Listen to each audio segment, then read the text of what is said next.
সেদিন ছিল 29th মে, আমাদের ছেলে জেমসের বায়োলজিক্যাল বার্থডে।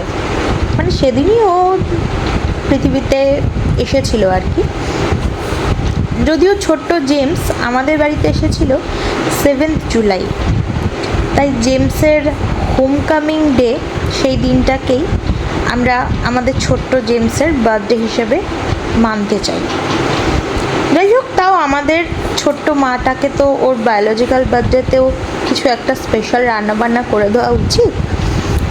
তাই ঝটপট লেগে পড়লাম আমার মাটার প্রিয় ব্যানানা কেক বানানোর জন্য।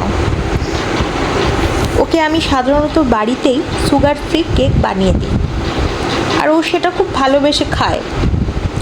কাঁঠালি কলা, ডিম ও ওটসের যে আটা হয় না, মানে ওটসটাকে একটু শুকনো খোলায় নাড়াচাড়া করে সেটাকে ঠান্ডা করে মিক্সিং জারে আর কি গুঁড়ো করে, তো সেটা আটা হয়, ওটসের আটা। সেই আটাটা বানিয়ে তার সঙ্গে মানে জেমসের মতো বাচ্চাদের যে কোকোনাট অয়েল হয়, পিনাট বাটার হয় রান্নার আর কি, সেটা দিয়ে আমি ঘরোয়া উপায় কেকটা বানিয়ে দিয়েছিলাম আর কি। তো তারপরে ওদের বিস্কিট দিয়েই গার্নিশ করে দিয়েছিলাম। সেই কেক অবশ্য শুধু আমাদের জেমস একা খায়নি, ওর সাথে সাথে ওর যে ফ্রেন্ডরা আছে আর কি, মিল্কি, লক্ষ্মী, সরস্বতী, নারায়ণ, ঝুমা, রাবড়ি, কালোজাম, চমচম, সন্দেশ, ওরা সবাই খেয়েছিল। এমনকি আমরাও একটু করে টেস্ট করেছিলাম। খেতে কিন্তু খুব মন্দও হয়নি, শুধু মিষ্টিটাই ছিল না যা কেকটার মধ্যে। এরপর জেমসের জন্য চিকেন পোলাও বানিয়েছিলাম শুধু নারকেল তেলে, মানে ওদের যে নারকেল তেলটা হয় আর কি। তো ওই নারকেল তেলে সাদা জিরে অল্প একটু ফোড়ন দিয়ে চিকেনটাকে সামান্য হলুদ গুঁড়ো দিয়ে নেড়ে চেড়ে তারপর ধুয়ে রাখা বাসমতি চাল দিয়ে আরও কিছুক্ষণ নাড়াচাড়া করে পরিমাণ মতো জল দিয়ে ঢাকা দিয়ে দিয়েছিলাম, যেমন পোলাও নর্মালি করে আর কি, আমাদেরও সেরকমই।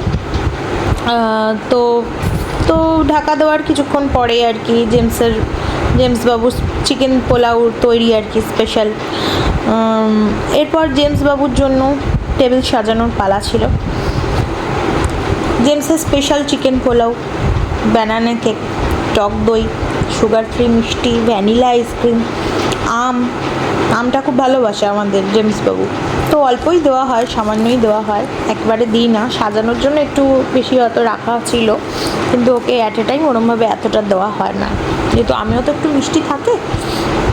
তো যাই হোক, সেটা দিয়ে সাজিয়ে গুছিয়ে দিয়েছিলাম সেদিন লাঞ্চে আর কি। তো তিনি তো বুঝতেই পারছিলেন না, মানে আমাদের জেমস বাবু তো বুঝতেই পারছিলেন না যে কোনটা দিয়ে শুরু করবেন খাওয়াটা। তো তবে ওনার চোখ প্রথম থেকেই লেগ পিসের ওপর আটকে ছিল। যাই হোক, মহারাজার বাবা, দিদুন ও দাদা মিলে তাকে তার ফেভারিট লাঞ্চ থালিটা খেতে সাহায্য করেছিল। এইভাবে জেমস বাবু তার বায়োলজিক্যাল বার্থডেটা সেলিব্রেট করেছিল খুব সাধারণভাবেই আর কি। যদিও 7th জুলাইয়েও আমরা মানে আমাদের ছোট্ট মাটার মানে আমি ওকে স্পেশালি মাই বলি। তো আমার মায়ের হোমকামিং ডেই বলি আর বার্থডেই বলি, আমরা আমাদের জেমস বাবুর সেই দিনটা আর কি স্পেশাল কিছু করার চেষ্টা করব আর কি। আপনারা সকলে আমাদের জেমসকে আশীর্বাদ করবেন যাতে আমাদের বাচ্চাটা সব সময় খুব ভালো থাকতে পারে, সুস্থ থাকতে পারে, আনন্দে থাকতে পারে, আর অবশ্যই ওর প্রিয় কাজ যেটা দুষ্টুমি সেটাও যেন ঠিকঠাক করতে পারে। অবশ্যই আপনারা আশীর্বাদ করবেন, ভালো থাকবেন।